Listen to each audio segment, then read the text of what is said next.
Assalamualaikum warahmatullahi wabarakatuh. Syukur alhamdulillah karena sampai saat ini kita semua masih diberikan kesehatan oleh Allah Subhanahu wa taala. Amin amin ya rabbal alamin. Sahabat rahimakumullah yang dimuliakan Allah Subhanahu wa taala, manusia makhluk hidup yang tidak diciptakan sendirian di alam semesta ini.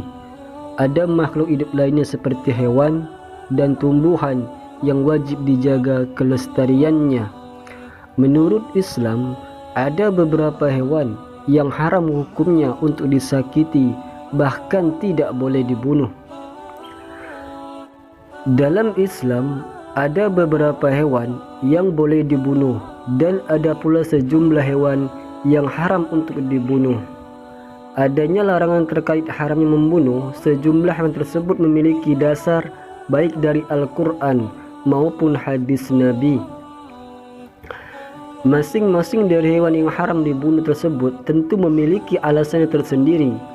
Maka sebagai umat Islam sudah seharusnya kita perlu mentaati hal itu. Terkait hal tersebut, berikut ini 5 hewan yang haram dibunuh berdasarkan ketentuan Islam. Yang pertama, laba-laba. Dalam sejarah kisah Nabi, laba-laba dikatakan sebagai hewan penyelamat Rasulullah saat beliau dikejar oleh kaum Quraisy. Diketahui bahwa saat itu Rasulullah bersembunyi dalam gua dan kaum kafir Quraisy hampir saja menemukan beliau. Namun berkat adanya sarang laba-laba, maka kaum kafir Quraisy mengira bahwa di dalam gua tersebut tidak mungkin ada orang. Merujuk pada kisah tersebut, maka Islam menetapkan bahwa tindakan membunuh laba-laba menjadi suatu hal yang tidak dimaafkan. Yang kedua, katak. Kulit katak terkenal sebagai bahan alternatif dalam pengobatan beberapa penyakit kulit yang sulit disembuhkan. Akan tetapi, Islam mengharamkan penggunaan katak apabila masih ada bahan lainnya yang bisa digunakan sebagai obat. Oleh karena itu pula lah, maka dalam hadis dijelaskan bahwa Rasulullah SAW pernah menyampaikan terkait keharaman membunuh katak, sebagaimana haramnya memakan katak. Yang ketiga, semut. Semut menjadi salah satu hewan yang diyakini selalu bertasbih. Hewan kecil tersebut juga merupakan bala tentara Allah Subhanahu wa taala yang terbesar. Oleh karena itulah, membunuh semut menjadi suatu hal yang terlarang dalam Islam. Namun hal yang perlu diingat adalah keharaman membunuh semut tersebut berlaku untuk semut yang memang tidak mengganggu manusia. Sementara itu, semut yang sering mengganggu dan membuat kulit menjadi gatal, maka diperbolehkan untuk dibunuh dengan syarat membakar sarangnya. Yang keempat, lebah. Lebah merupakan salah satu hewan yang istimewa dalam Islam.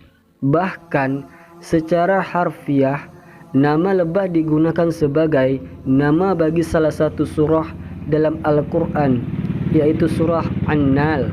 Hakikatnya ada banyak pelajaran yang bisa dipetik dari kehidupan lebah. Selain itu, dari segi kegunaannya, maka lebah yang diketahui sebagai penghasil madu ini sangat memiliki banyak manfaat bagi kesehatan. Lalu yang kelima, burung hudhud. Burung hudhud merupakan salah satu hewan yang disebutkan dalam Al-Quran.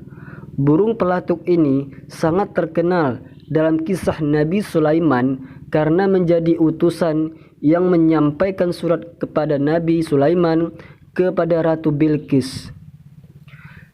Keistimewaan burung tersebut menyebabkan hewan yang satu ini haram dibunuh sesuai dengan ketentuan Islam.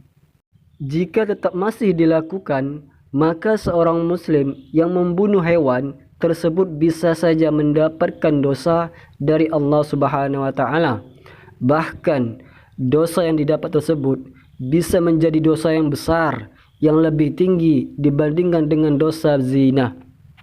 Oleh karena itu, ada baiknya mengetahui perbuatan buruk yang dimaksud tersebut agar terhindar dari dosa maksiat ini.